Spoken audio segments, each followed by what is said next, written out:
En dan neem ik wel een voorschot op wat de rechter uiteindelijk gaat oordelen. Want ja, de twee heren die nu als verdachten zijn aangemerkt, zijn nu alleen nog maar verdachten. Daar ben ik mij als advocaat ook erg van bewust. Dus in die zin moeten we ook wel met enige voorzichtigheid spreken. Maar als wij ervan uitgaan dat de rechter de heren uiteindelijk schuldig zal bevinden, dan wil de familie graag dat er een straf aan hem wordt opgelegd die passend is bij het delict doodslag.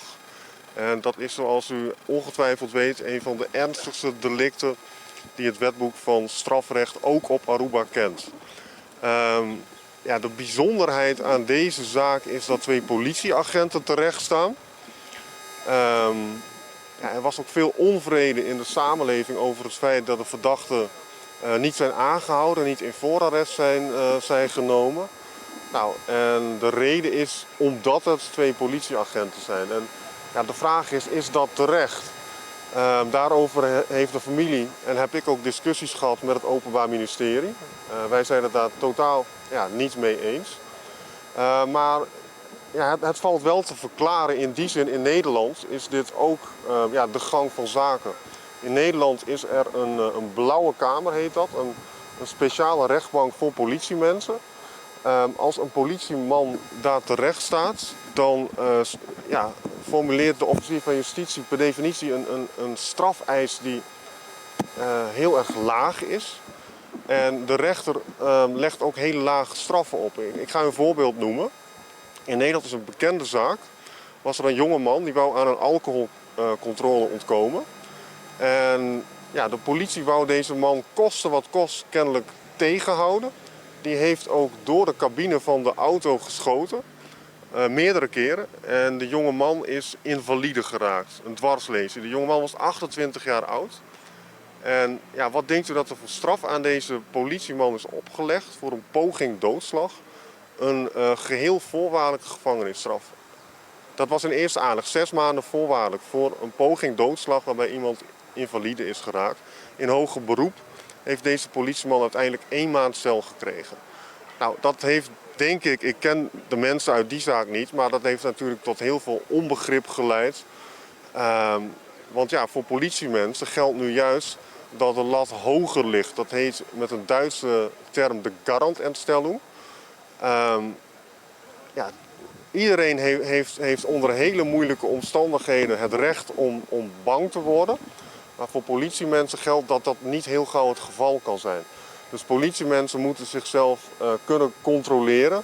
Mogen niet te makkelijk geweld gaan gebruiken. En zeker geen geweld dat disproportioneel is.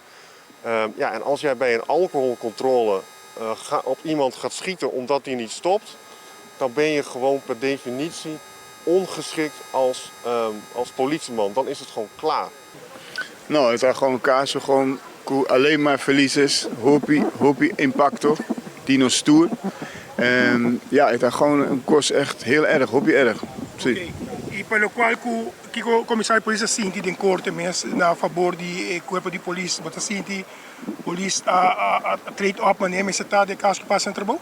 Nou kijk, dan sta ik hier, weet je, we zijn allemaal benieuwd naar wat er is gebeurd. We zijn er niet bij geweest en daarom is dit ook belangrijk. Bij de AWD ging het alleen over het proces. Dus de rechter heeft uitgelegd wat we kunnen verwachten, wat er de komende tijd gaat gebeuren. En dat heeft hij volgens mij helder gedaan. Maar dat neemt natuurlijk niet weg dat impact, weet je, voor mijn collega's daar en voor de nabestaanden van het slachtoffer daar, dat het daar gewoon echt. Het is een heel verschrikkelijk moment. Senhor Carlos, Pabo, com o caso ave, Pabo, cliente na de caso ave? Positivo.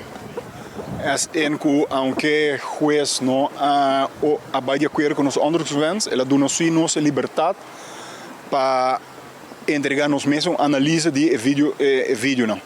Pues você também tem a essência do caso, o que popo waki, o que popo escuta ribe vídeo não.